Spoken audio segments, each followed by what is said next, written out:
I'm Phil Schneider. I spent 17 years in black budget programs, government geologist, as engineer, structural engineer with aerospace applications, self-taught metallurgist, became kind of famous in my own right. I basically would have a set of notes here, but they're unavailable in all this melee. Up here I have different artifacts explaining some of them are alien metals that have been produced both on this planet and the confines of outer space that are now used in all stealth aircraft. All stealth aircraft, for instance, all black jets, what you're seeing of black helicopters and the like, the skins and the coatings and the residues that are used predominantly in the aircraft themselves, in the airframes and the rotor blades and the fans, and in some cases in submarines, special titanium hulls in the Phoenix class submarines now. All this has come from alien technology. 1947 is what the public has been told. Something crashed in the backyard in New Mexico, a place called Roswell, New Mexico.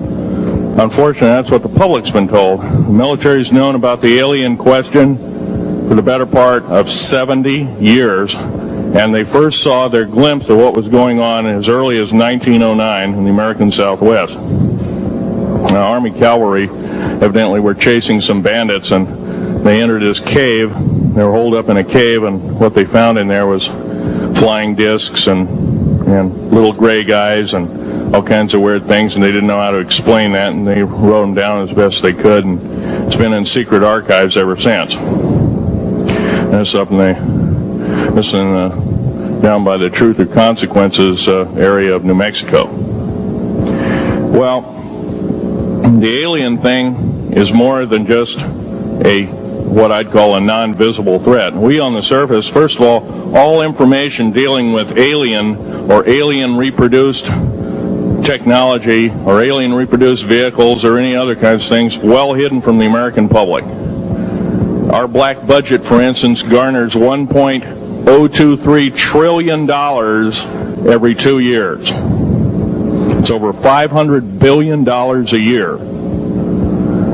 Right now, there are 131 active deep underground military bases in the United States. There's 1,477 of them worldwide. Each one has an average cost of $17 to $19 billion. Each one is built in the site. It used to be it'd take a year to 2 years to build each one, and now they're capable of building a couple of them a year with sophisticated methods. My colleague Al Bielik has actually been on some of the high-speed railways, the magneto-leviton trains that connect all the deep underground military bases within the United States. He's been on a Mach 2 train and floats off of a single rail at 3/4 of an inch off the rail, and is what you'd call high tech. We have nothing like this on the surface. The public basically has been totally lied to. We're considered stupid or even moronic in some cases. It's got to stop. If we're going to gain our country back, we must, and I repeat, must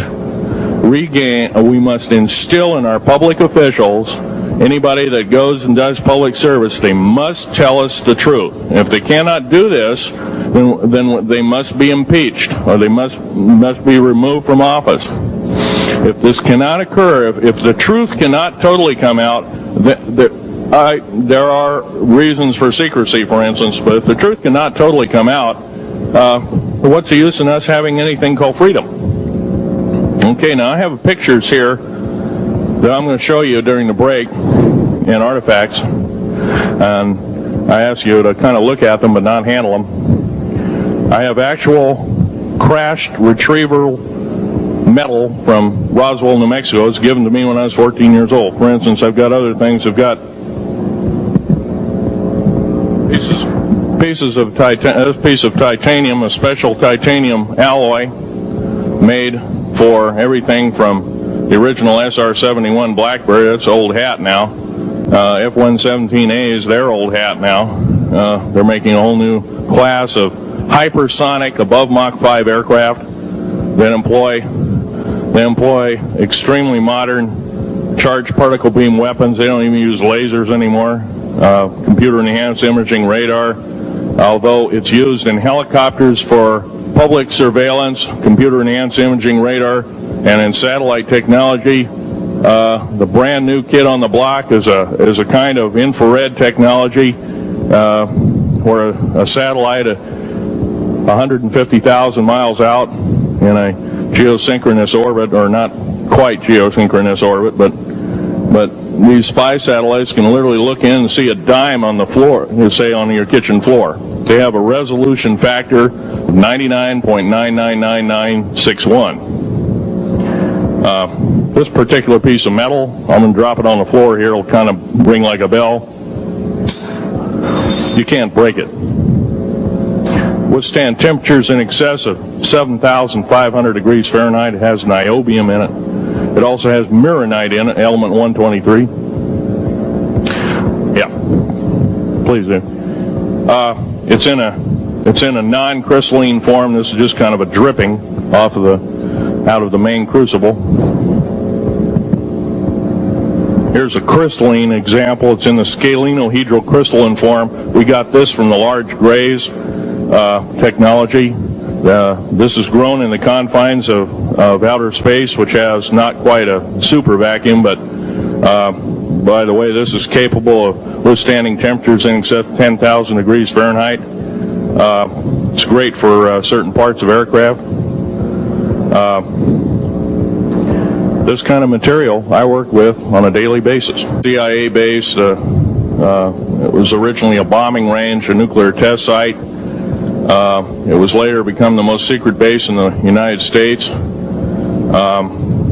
It employs over 18,000 workers who work in shifts of 12 hours at a whack. Most of them work in the cover of darkness, like us. We built 9 underground military bases there, each with an average capacity capable of basically a city underground, roughly 4¼ cubic miles hollowed out underground. They have boring machines, for instance. They don't bore, they literally vitrify and melt the rock, deflagrate the rock. It's a very sophisticated laser melting and deflagrating system. It reduces the rock to a powder and then melts the remaining rock as a coating on the inside of the base, so you don't have to use gunite cements and other kinds of things like that. That's all old hat now. Technology is just basically the new technology we get is the old hat of the military. I'm going to be real brief about it. I carried a level 1 security clearance, the Rhyolite 38 factor. There are very few of us. There's nobody except myself, to my knowledge, talking like this. Nobody. I'm breaking the law. I'm breaking world as well as federal law, coming out and even talking about this to a group of people. I love my country more than I love my life. 2 weeks ago, I was shot in the shoulder.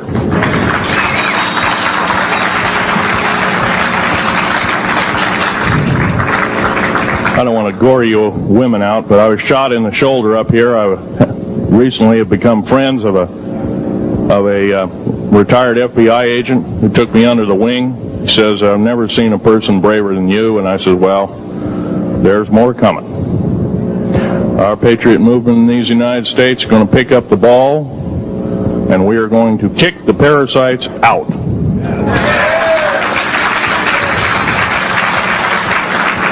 First of all, George Washington and Thomas Jefferson, a few other founding fathers, Patrick Henry to mention a few, all had visions that these United States is going to live 700 years from where they were standing, and that was somewhere around the late 1700s, early 1800s. So you can count this country. This country isn't going to go to a new world order.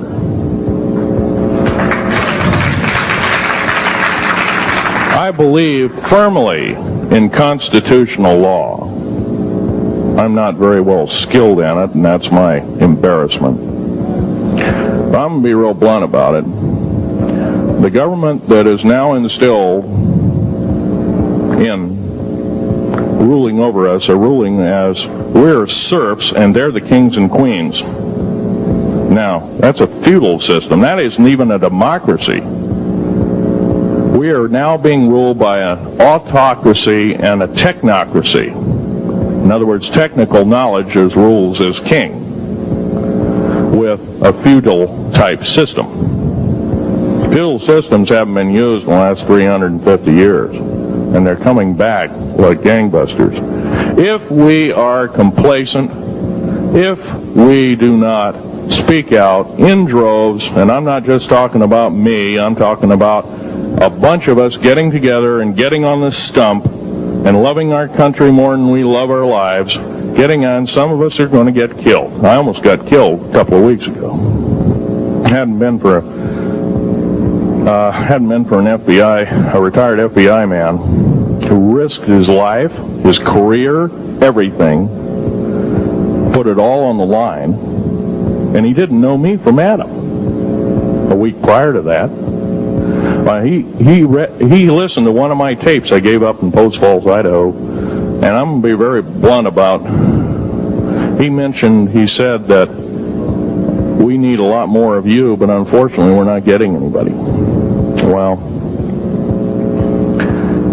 I'm not the best speaker in the world, but I'm trying to relay to you that we need to get out and seriously get the message out. These shows are great. This hall should be absolutely packed, standing room only, and we should be getting the message out to as many people as we can with as many shows as is it possibly to reach. The many is the public. We ought to get on talk shows. We've got to get on news shows and TV shows, and we have to really get the message out. And I think we're doing it, but it's a little bit slow in the first part. That's just that part of what I want to say. In working with the black projects, I was very loyal. I was picked because I was very strong mentally. There's a bunch of us that were picked because we don't crack under pressure. We don't freak under pressure, so to speak. Everyday events don't bother us. Now, I was involved in something very controversial, almost totally unbelievable to most of you. Some of you are religious people. I think all religions have a time and a place, and they definitely have a place in America. Now, another thing I want to reach to you is that during the unbelievable part, I was involved in building another base inside of Dulce, New Mexico, which is Los Alamos Laboratory. It's a biological laboratory. On the southwest part of the Archuleta Mesa, we built an underground facility, a better part of 3 cubic miles hollowed out underground. Then to the southwest of that, we were in the process of the early stages of building. We drilled 4 large tunnel-like holes. Some of them ran 2.5 miles under the surface. Number of the original wells or drilling machines that were used were at the rate of 2 miles a day. It was fairly rapid. The equipment kept coming up broken. So we wanted to go down, we wanted to send somebody down there, a human observer, or human observers in this case, to find out what was going on. Well, to our total surprise, first of all, the government knew all about it. They didn't tell anybody. when I saw Green Beret and Black Beret people encamped inside of our geologist camp, I knew something was up. The gig was up. First of all, I knew all about the alien agenda. I'll explain that in a few minutes. The large alien grays had been encamped there for as best as believed possible about 400 or 500 years. Had been one of their internal bases. And we drilled holes right on top of it. All the stinking air, all the black sooty air came right out as soon as the first hole was sunk, and all this soot came up, and well, that's when all the hell broke loose, really. All started. Anyway, after we drilled all 4 holes, it took about 2 days to drill all 4 of them. And when you build an underground base, you drill 4 basic holes, and then you build called stopes or cross-member holes across, and then you use blasting equipment, special blasting equipment by the analyzation of the rock formation, and you literally blast out or tunnel out or deflagrate or melt rock out to build the large rooms that are required for this underground base. Well, in this process, I was lowered down the basket of one of these holes, and about from me to this elderly woman here in the front was sitting a 7-foot-tall alien gray. The stench was worse than the worst garbage can you can imagine. The person was or the entity was absolutely horrible. I didn't waste any time. I reached for my pistol. At that time, as an engineer, I didn't have time to carry all the folderol of one of these big submachine guns that all the sea spray and the yellow fruit and all the outer perimeter and inner perimeter security people carried. I carried a little Walter PPK pistol with a 9-shot clip. This is in late August of 1979. Now, you got a regular suit of clothes, you got a regular clothes on, plus you're in almost like a spacesuit environment, and you're reaching for a gun. It's not the easiest thing to do, and then to pop a clip in it and start shooting.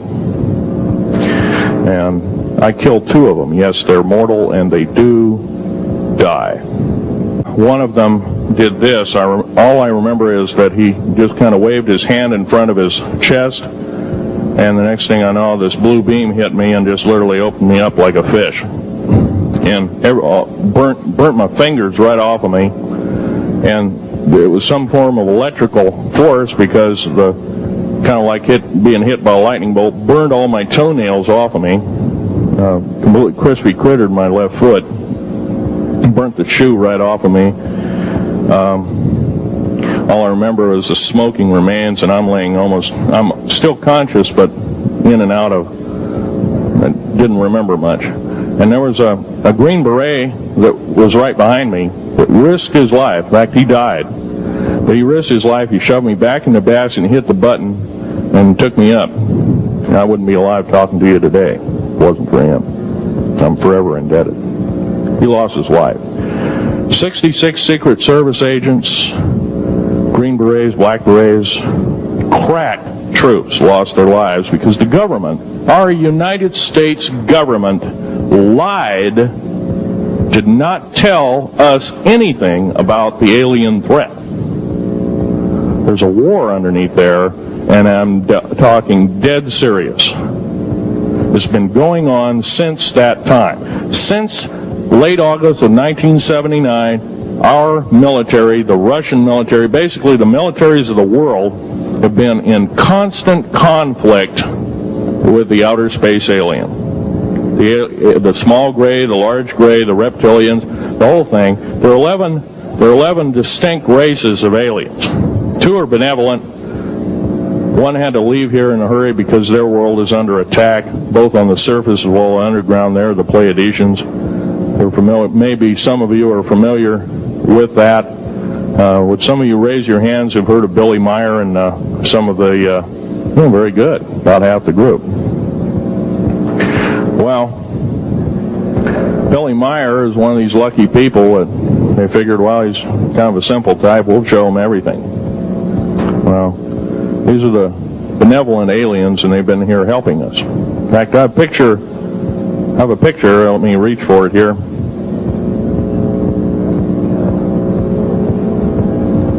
I have a picture of one of the aliens been working for the United States Pentagon for the last 58 years. His name is Val Valiant Thor.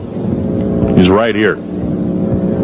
There's my father in the background. This whole place, the ready room of the USS Eldridge, Al Bielek has probably explained, or maybe even shown you this picture. There's a list of some of the notable people in it. They're all the atomic bomb scientists of the day, all the time variant experimentalists of the day, all the top physicists of that particular day. This was in August of 1943. Now this guy has not changed one iota in 58 years. Started work, he came here, crashed here or whatever, whether he's under duress or not. He started work for our U.S. Navy and military operations in 1937, either 37 or 38 is what I've been told. So it's for 58 years, this man's been employed, probably under duress. If you don't do as we say, we're just going to use you for alien bait or something, I don't know. But anyway, he basically hasn't changed. He lives for 490 years, is what he says his lifespan is. Now, he's supposedly a semi-benevolent, he's a human-looking type person. He has 6 fingers and 6 toes, and he's got one oversized heart, one lung, giant lung. His blood vessels are bigger. He's got copper oxide for blood, similar to an octopus. His brain capacity 300 centimeters greater than ours. He has a thinking capacity, IQ, if you were to measure it, be totally off the scale, be about a 1200 IQ. He speaks 100 languages fluently, alien as well as others. He's a remarkable person. I had a chance to meet him one time. Now, by the way, he doesn't shake hands. He was kind of in a spacesuit because all aliens, regardless benevolent or otherwise, they're carrying germs and diseases and bacterium in and on them that are deadly to us. If I were making policy, I'd quarantine them all because how do we not know that some of our diseases like AIDS, Ebola, hantavirus, and a few of these other weird designer diseases, as I call them, are not made from the cadavers of some of these aliens as a biological weapon to use against the people of the United States? Well, I'm a tired American speaking out.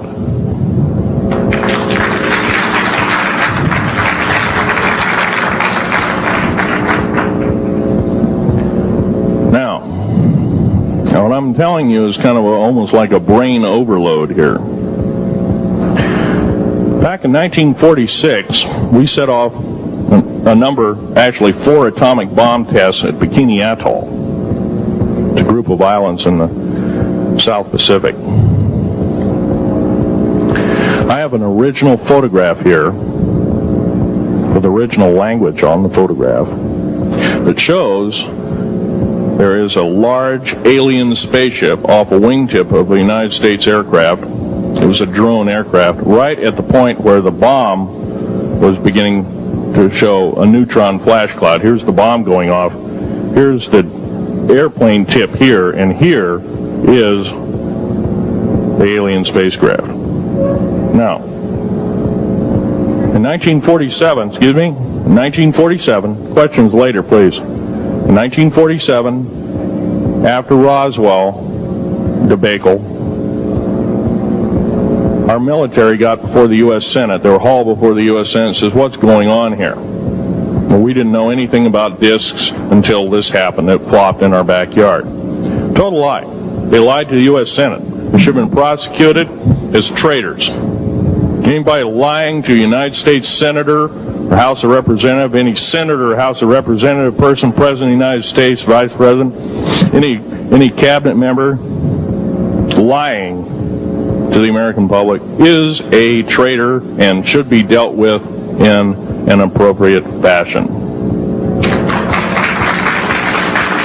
This is actual proof, positive, that this occurred in 1946.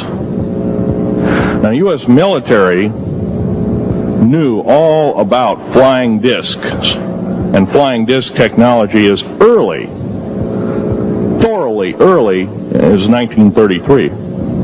course, remember the Germans did too, the Nazi Germans. Hitler and all their bunch of people.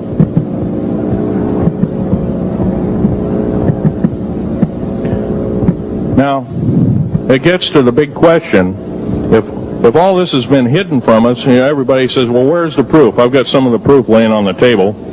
But a lot of you probably are totally skeptical. They say, well, I could be anything.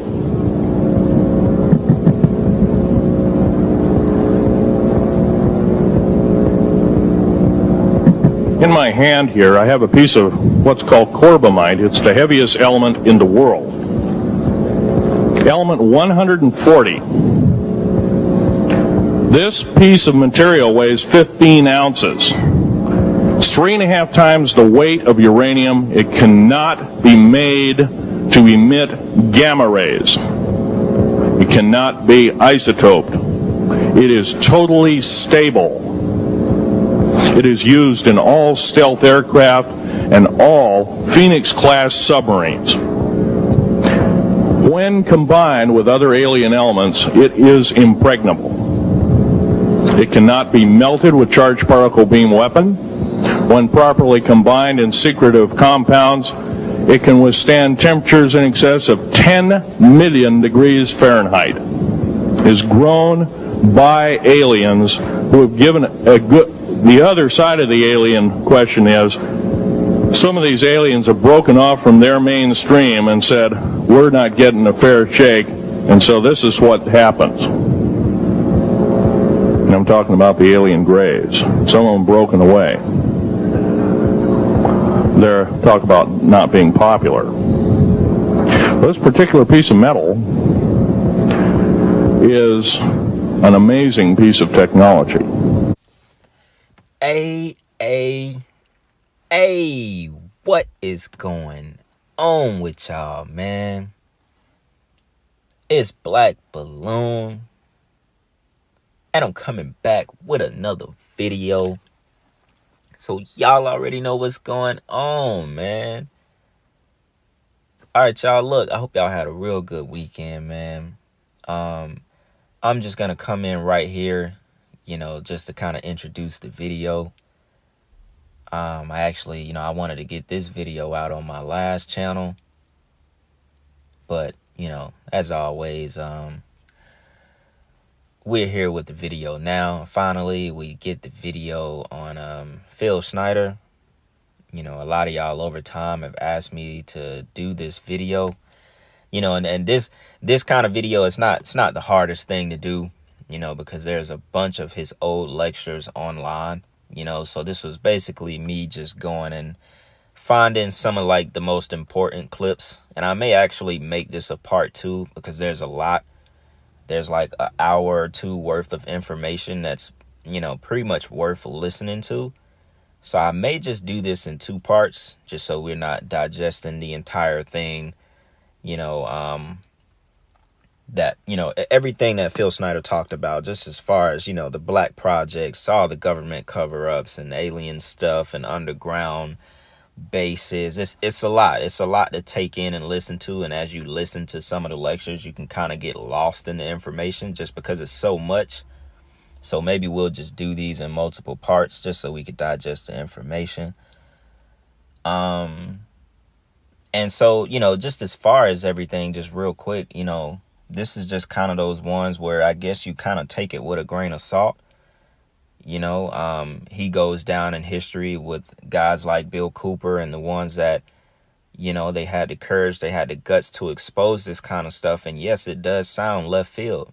It does sound way out there, underground bases, grays, big giant grays, big alien grays, battles with the U.S. government and NATO and aliens. You hear all this stuff and you like, whoa, all right, now y'all tripping. I'm on the wrong side of YouTube. This is not what I came here for. Cool. I get that. I get it. But this is real good stuff to listen to. You haven't heard much of it from anyone that like is even creditable to even give out this kind of information. Obviously this was a long time ago. So when we hear stuff like this today, we think of it to be some kind of truth because we've seen so much stuff happen since the 90s And considering the fact that the government just like made all UFO files and all of that stuff, you know, available to the public, at least the stuff that they want us to see. So you could imagine that there's a lot more deeper, darker things that goes on as far as UFO and alien tech and all the stuff that we've been told throughout history. It was mostly a lie. You know, it was definitely a lie. And there's things, bro, there's stuff that, you know, there's things about this world that we would never know, we would never understand. And we all know definitely that technology and the government are years ahead of us as far as what they release, you know, and how they release technology, you know. But, you know, I don't want to just rant, go on and on about this video. I really just wanted to come in, introduce Phil Schneider. Most of y'all already know about him. So, you know, I just wanted to come in and just kind of give my like little wrap up of the whole thing, because I didn't want to come in at the end of the video after he's done talking. Now, my last point I want to go over, and I just want to kind of read this from an article. It's about Phil Schneider's death, right? Because he had a very, very odd death. And we all know when they plant these suicide deaths on people like Phil Schneider, you know, whistleblowers and people who can have an influence with the information that they know and have obtained by working for the government. Right. So it says Phil Schneider had a 9mm handgun that he borrowed to protect himself. Schneider had often made public, you know, he'd often made it known to the public that he was marked for death. Quote unquote. He said, "If I ever commit suicide," Schneider told a close friend, "I'll have been murdered," right out of his own mouth. And we already know how they like to cover these murders up with, you know, telling us that it was basically a suicide, right?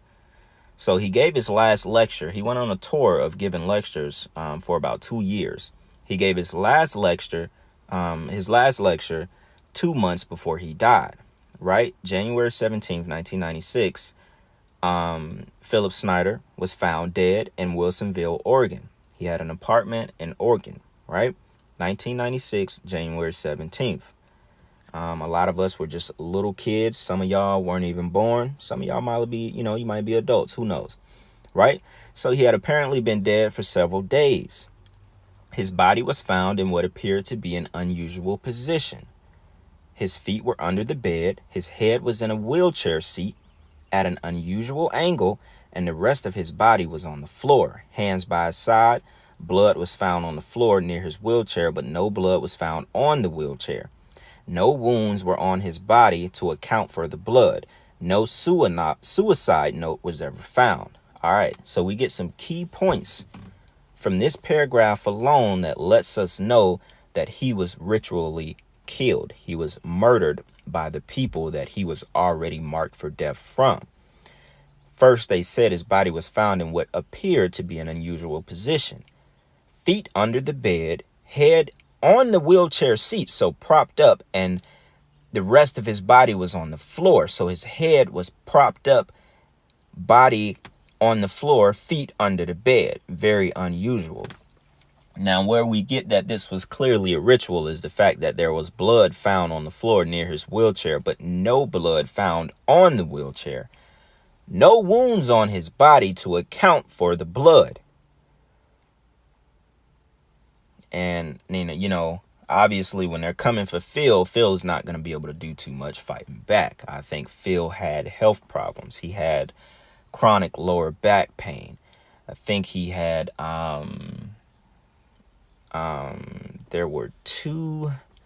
he had two other things. I forget exactly what it was. But basically the health problems that he had, you know, he sometimes had to have, crutches, body braces, leg braces. I forget what it was. I think it might've been multiple sclerosis or something like that, or one of those that, caused him to have all that stuff. So obviously, you know, probably at his health, he wouldn't have been able to do much to defend himself. So initially they said it was considered to be a heart attack that caused his death. but a later analysis showed impressions around his neck to where, basically this tube, like the little, I don't know how to pronounce that word, catheter tube, is something from him having multiple sclerosis that he uses from his health problems. So basically he was strangled with his own tube, basically. And that's how he was killed. It says his surviving wife, Cynthia, had stated that the U.S. intelligence operatives had thoroughly searched their home shortly after his death and made off with at least a third of the family photographs. Cynthia also observed that Phil's lecture material and notes for his unwritten book on UFOs also went missing from his apartment, yet money and valuables remained untouched, which we already know, because they were only there to make sure that any further information didn't get out. She was also told by detectives that there were marks on Phil's neck. An autopsy report revealed that a rubber hose was tied around Phil's neck 3 times and then tied in a knot, which blocked blood flow to his head, resulting in him becoming unconscious and then dying. Notice they tied that knot 3 times. So basically he has a really questionable death. And for those of us, that follow the page and we do this stuff, we've went back over these kind of cases, these kind of sacrifices and rituals, we already know what's going on. The man was murdered. The reason he went and he started the journey of being a whistleblower and committing to this because his best friend was murdered. His best friend was also in charge of like an alien show, some kind of show that was picking up steam back around that time in the 90s, and his friend was murdered for it, basically, probably for giving out and just having too much knowledge. Or who knows, it could have been murdered just because to scare Phil. Who knows? All right. So that was me just wanting to give y'all a little bit of background about Phil Schneider's death. I may actually put this at the end of the video.